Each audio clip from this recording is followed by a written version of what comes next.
Everyone claims to know the 90s sci-fi scene. Matrix, Jurassic Park, Men in Black. But here's the truth. The wildest, most mind-bending movies of the decade. Most people missed them completely. These are the films that went ignored, laughed at, or buried so deep even movie nerds forget they exist. Ready for a crash course in underrated genius and weird brilliance? Let's dig up the lost treasures that rewrote sci-fi under everyone's nose. Which one will blow your mind first? Hardware 1990. Forget the slick digital nightmares of the Matrix. Hardware is pure 90s tech punk rage. A blast of Mad Max, The Terminator, and heavy metal attitude. Set in a scorched, post-apocalyptic wasteland, survivors scrap for junk to survive. Moses, a drifter played by Dylan McDermott, brings home mysterious robot parts for his girlfriend Jill, an artist turning trash into sculpture. The gift backfires fast. The robot core reboots, rebuilds, and unleashes a siege of mechanical terror inside her apartment. But this isn't just any machine. It's a military prototype designed for unstoppable killing. Director Richard Stanley turns up the dread, slathering every frame in neon lights, rust, sweat, and pounding industrial music. Unlike big-budget blockbusters, Hardware is tight, gritty, and intimate. It's not about city-smashing spectacle. It's about surviving minute by minute, as Jill faces both the killer machine and her own fear. Back in 1990, critics and censors didn't know what to do with Hardware. Was it horror, science fiction, punk art? It was cut for violence, lived on late-night TV, and slowly gained a cult following. Directors like Guillermo del Toro and Edgar Wright call it a hidden influence. Watch now, and Hardware feels chillingly ahead of its time, a warning about a world where tech invades every space, and even home isn't safe.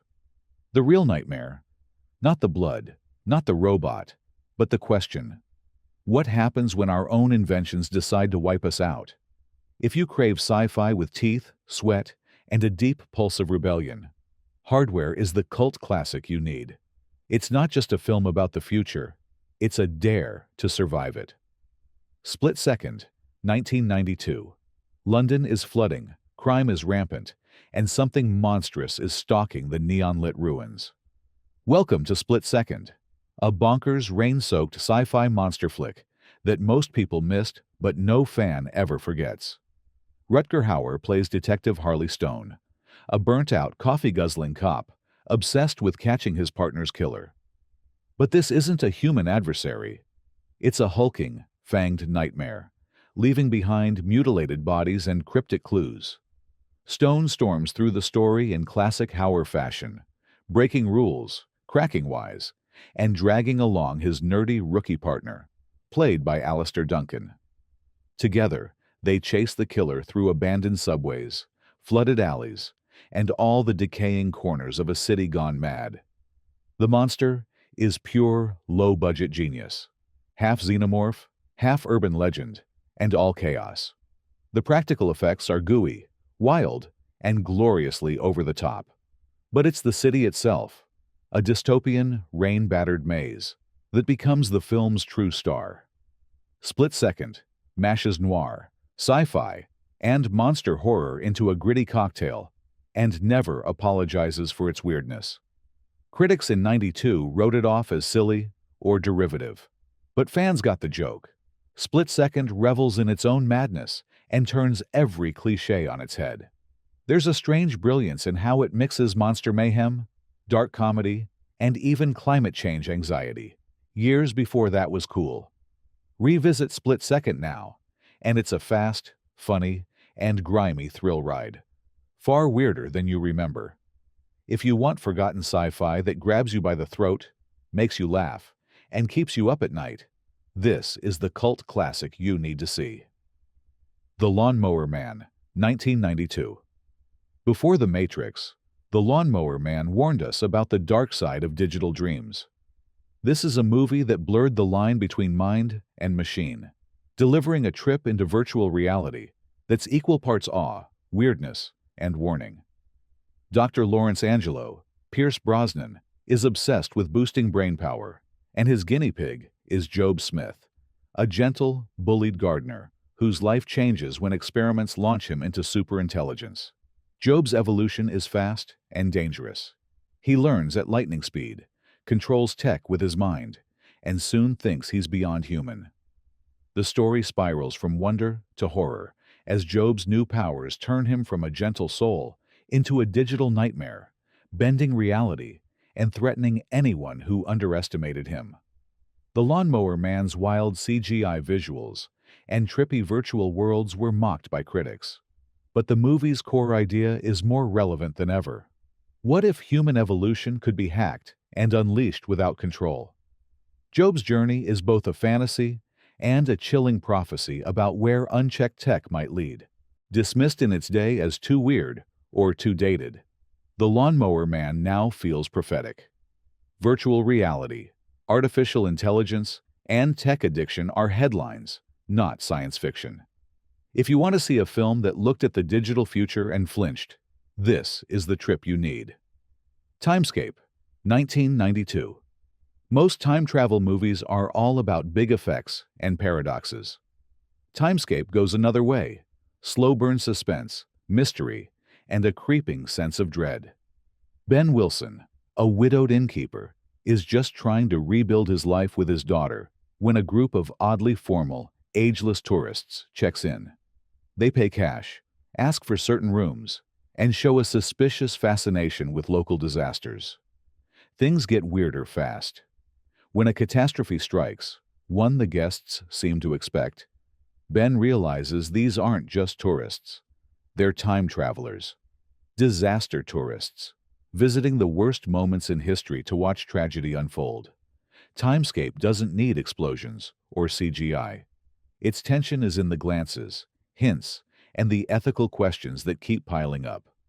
Director David Tohe unfolds the mystery with slow, careful suspense, while Jeff Daniels brings humanity and vulnerability to Ben's struggle. Should he try to save lives, even if it means changing the future? Is it right to watch suffering as entertainment? Ignored on release, Timescape built a tiny cult following among those who stumbled on it late at night. It's not just a time travel film. It's a haunting meditation on curiosity, regret, and the dangers of meddling with fate. If you're bored of the usual sci-fi spectacle, Timescape's subtle chills and final twist will stay with you long after the credits. No Escape, 1994. Take the grittiest prison drama you've ever seen. Toss it onto a savage island with no laws. Then add a dash of futuristic anarchy. That's No Escape, a relentless, no-holds-barred sci-fi adventure that turns the wrongfully accused hero trope on its head and runs wild with it.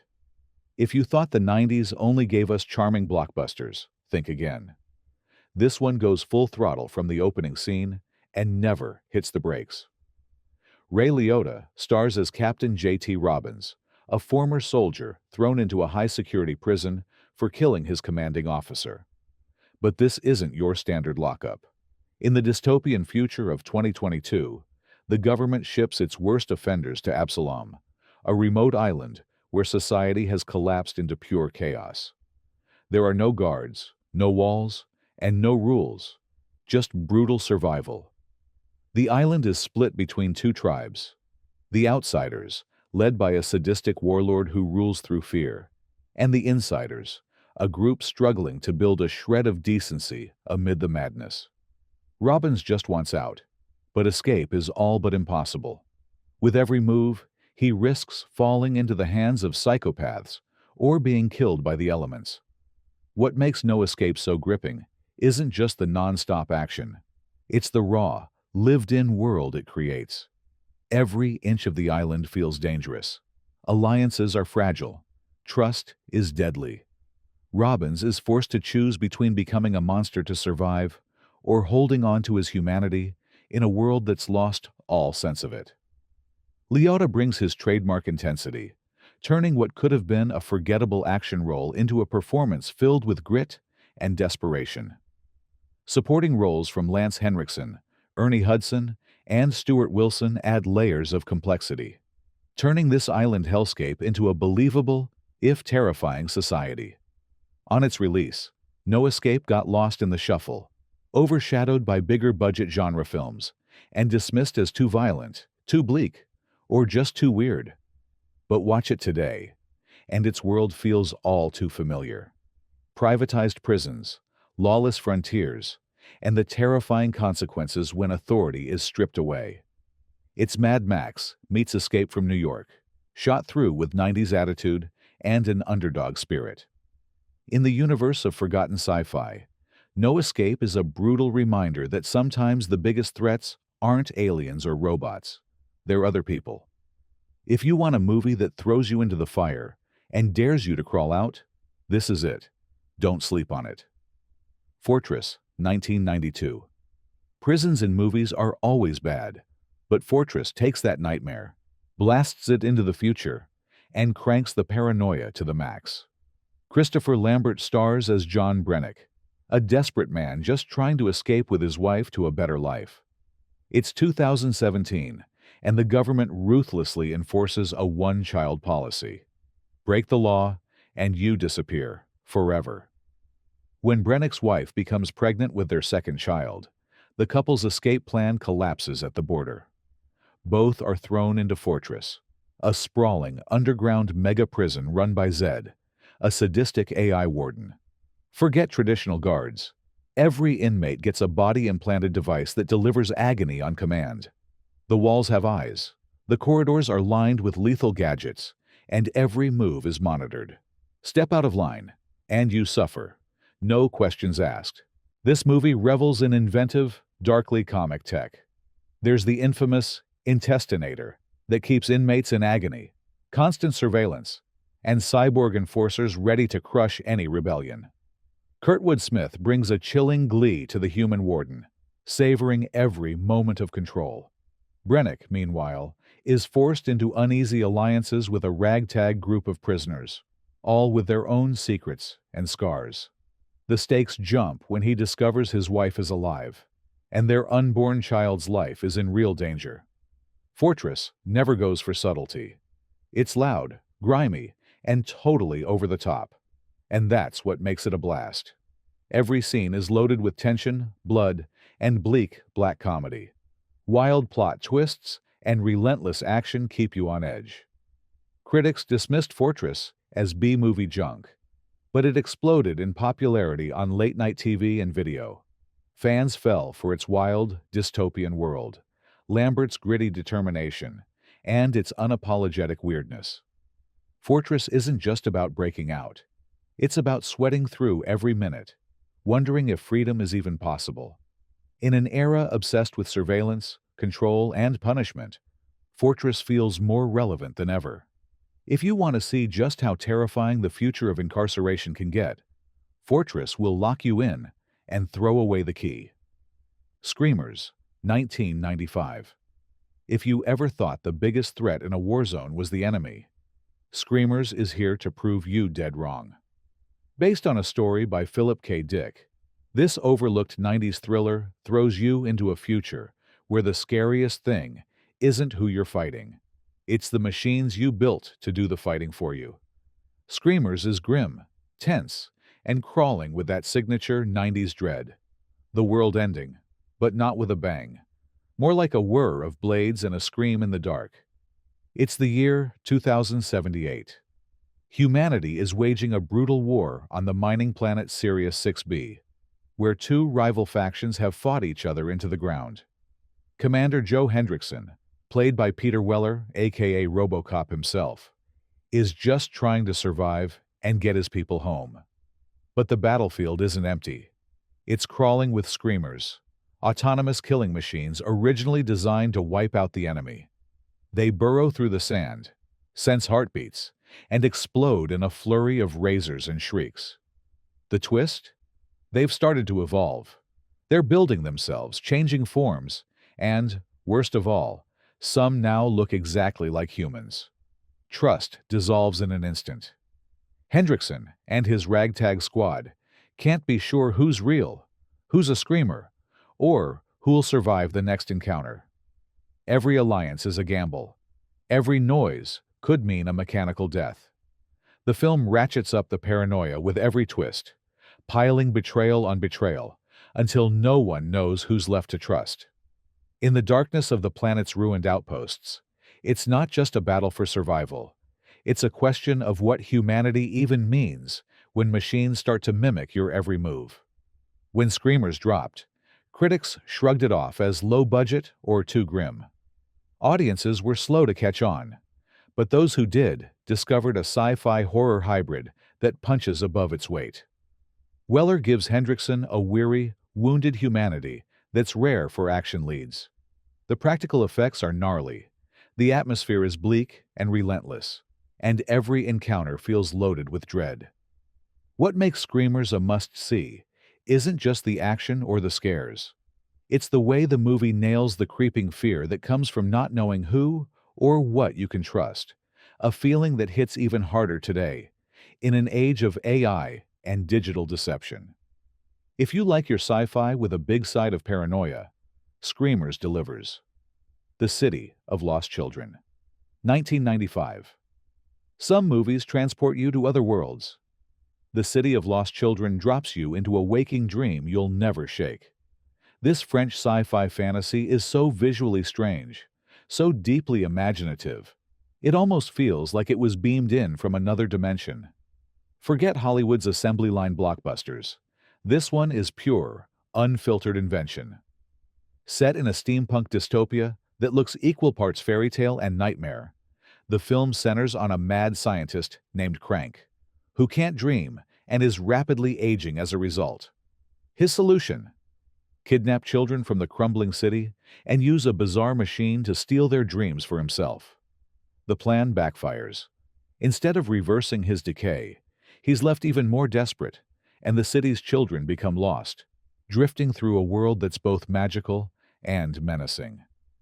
Into this bizarre landscape steps one, a gentle giant played by Ron Perlman, searching for his little brother, who has been taken by Crank's Cyclops-like henchman. He's joined by Miette, a streetwise orphan who might be the film's real hero. Together, they travel through rusted docks, underwater lairs, and a city where reality bends at the edges. Every corner drips with twisted inventions, surreal costumes, and faces you'll never forget. What sets the City of Lost Children apart isn't just the look, it's the feeling. Directors Marc Caro and Jean-Pierre Jeunet, who'd later give the world Amélie, fill every frame with wonder and sadness.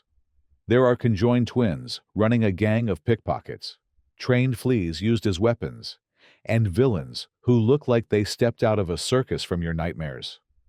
The visuals are so wild, you could watch the movie on mute and still be hypnotized.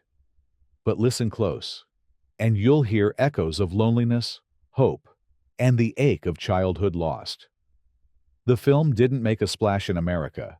Too weird, too French, too dreamlike for most audiences. But for those who seek out something truly unique, The City of Lost Children is unforgettable. It's a movie that refuses to be explained or tamed. It wants you to feel lost, enchanted, and a little bit haunted. So if you're ready for a sci-fi journey unlike any other, step into this city. You may never find your way out, but you'll never want to either. Abraasis, Guardian of the Universe, 1990. Long before superhero movies took over, there was a certain breed of sci-fi action flick that cared less about logic and more about attitude. Abraasis, Guardian of the Universe is one of those glorious, so bad it's good gems. It stars Jesse Ventura, yes, the real-life wrestler, governor, and Predator squadmate, as an alien lawman with a badge, a ray gun, and a mission so wild you'll think someone wrote it on a dare. Abraasis is a cosmic cop from a planet where enforcers, known as Finders, travel between worlds to stop dangerous threats. His old partner, Secundus, has turned rogue and come to Earth in search of something called the anti-life equation, a concept so over-the-top it would make comic book villains jealous. Secundus impregnates a human woman instantly. No romance, just intergalactic weird science. To create a child with this power.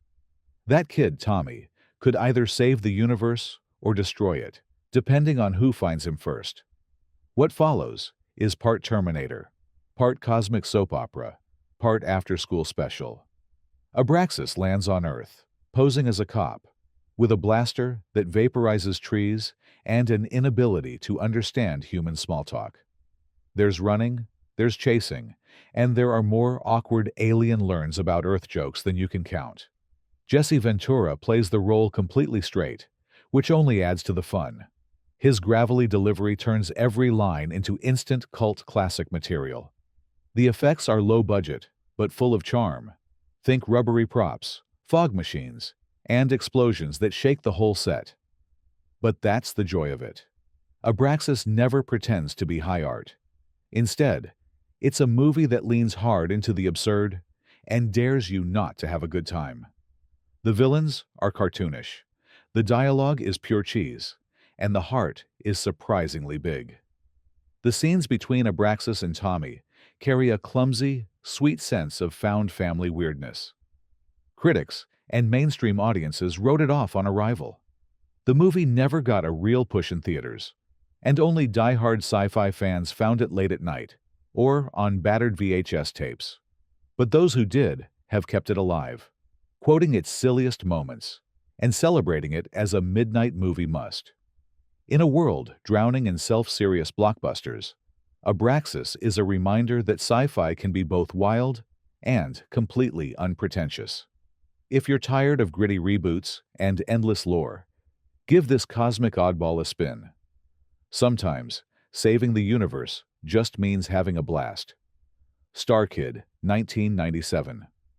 What if your childhood dream of becoming a superhero wasn't just a fantasy, but the result of a bizarre alien artifact falling from the sky and latching itself to you? Enter Star Kid, a late 90s oddity that blends science fiction, coming of age, and pure wish fulfillment, then serves it up with all the heart and color of a Saturday morning cartoon.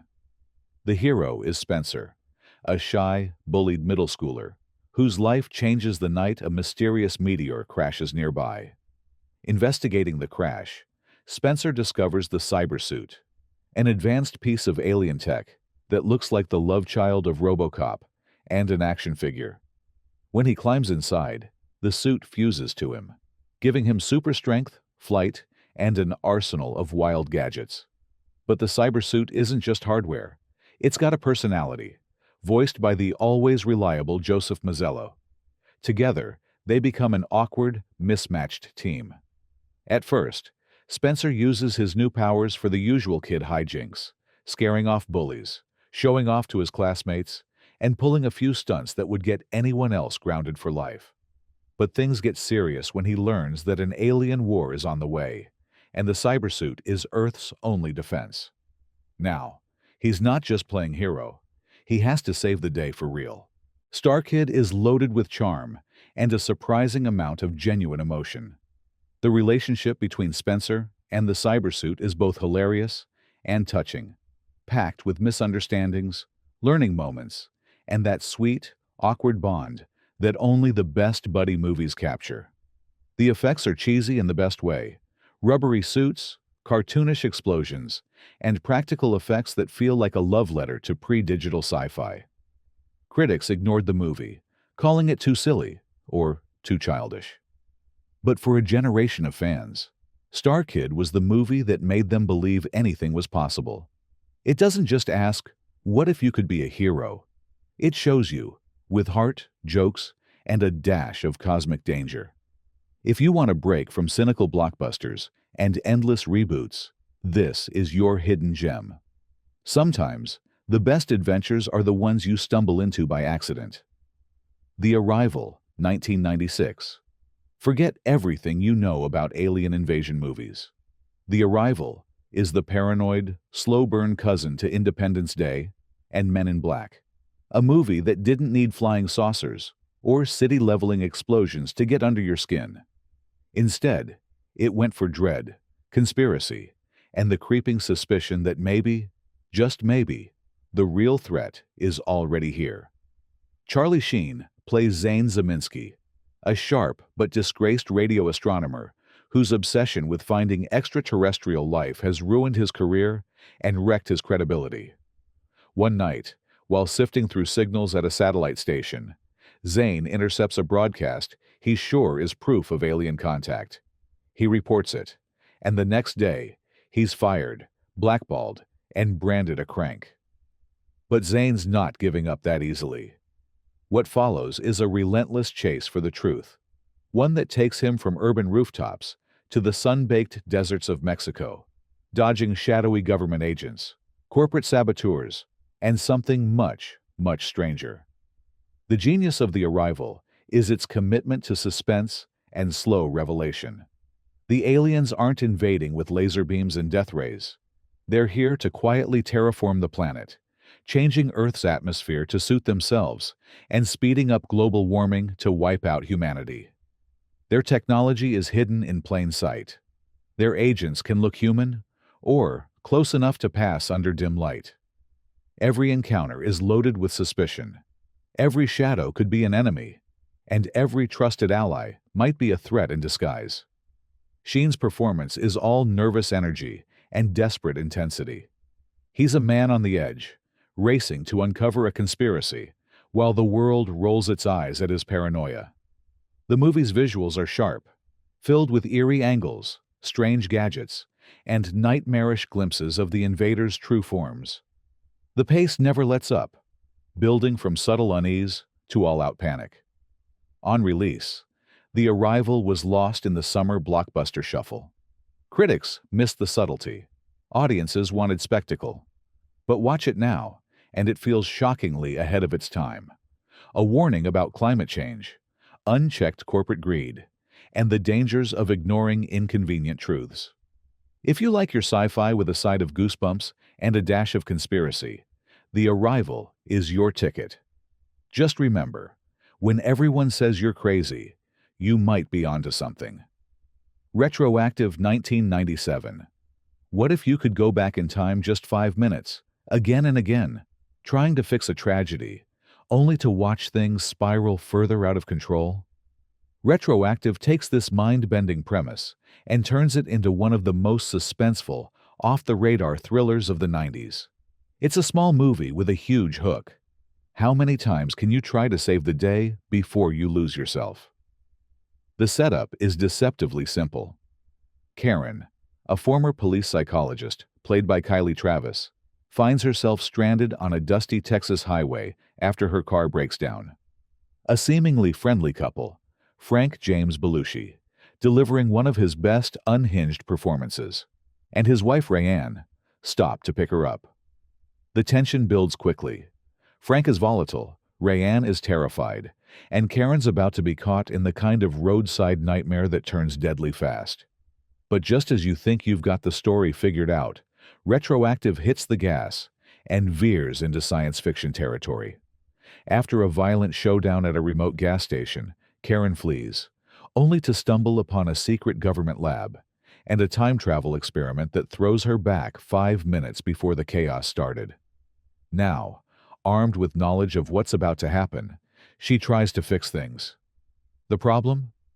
Every choice ripples out, making the situation even more unpredictable and dangerous with each loop.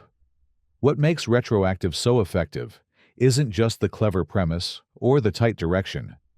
It's the relentless pace and the way each time loop becomes more desperate, more violent, and more emotionally fraught. Karen's attempts to outwit Frank get harder, not easier, as he grows more suspicious and unhinged. The supporting cast adds layers of unpredictability, and the barren, sun-baked Texas landscape becomes a character all its own, empty, hostile, and unforgiving. Critics and audiences slept on Retroactive, in part because it was released straight to video with little fanfare. But for those who love tightly wound, high-concept thrillers, it's a gem. Every reset ratchets up the stakes and asks big questions about fate, guilt, and the burden of trying to do the right thing when nothing seems to work. Retroactive isn't just a sci-fi time loop. It's a white-knuckle ride into the darkest corners of human nature. If you want a movie that keeps you guessing, sweating, and second-guessing every decision. This is the forgotten classic you need. Mind Warp, 1992. Some movies want to entertain you. Mind Warp wants to mess with your head. This is the kind of sci-fi that takes everything you think you know about reality, puts it in a blender, and serves it up with a side of apocalyptic horror. Starring Bruce Campbell and Angus Scrimm, two names any cult film fan will recognize. Mind Warp is a fever dream from start to finish, and exactly the sort of wild ride only the 90s could produce. Set in the bleak future of 2037, the world has collapsed into chaos. Most of humanity now lives plugged into the Infinisynth, a virtual reality network that supplies dreams and memories on demand. Food, water, sunlight. Those are distant memories. The real world is a toxic wasteland where only the bravest or most desperate survive. Judy, played by Marta Martin, is one of the disillusioned dreamers. When she dares to question the system, she's violently expelled into the outside world, a nightmarish desert crawling with mutants, cannibal cultists, and a monstrous preacher played with terrifying glee by Angus Scrimm. She's rescued by Stover, a battle-hardened survivor brought to life by Bruce Campbell in classic deadpan mode. Together, they navigate a nightmare landscape of sand, flesh, and existential dread, dodging dangers both human and inhuman. But as Judy digs deeper, the line between what's real and what's virtual blurs dangerously. Is she still inside a simulation? Are her memories even her own? Or has the real world become just another prison for her mind? Mind Warp isn't just a trip through dystopia. It's a brutal, hallucinatory ride that smashes together body horror, sci-fi, and mind games. The practical effects are delightfully grotesque. The sets are soaked in grunge and filth, and the whole movie pulses with a paranoid energy that keeps you guessing right up until its final, dizzying twist. When it landed, Mind Warp got lost among bigger, safer studio projects. Critics dismissed it as too strange, too disturbing, or just too grim. But for horror and sci-fi junkies, it's become a legend, a movie that's equal parts nightmare fuel and philosophical thought experiment. If you want a film that's more than just entertainment, something that leaves you questioning what's real and what's not, Mind Warp is waiting for you in the digital wasteland. So, which of these forgotten 90s sci-fi oddities are you adding to your watch list? These movies weren't made for the mainstream. They were built for the bold, the curious, and the fans who love stories that color outside the lines. Missed them the first time? That just means you get to experience them with fresh eyes. Drop your favorites in the comments, subscribe for more cinematic deep dives, and remember, sometimes the strangest films are the ones that stick with you forever.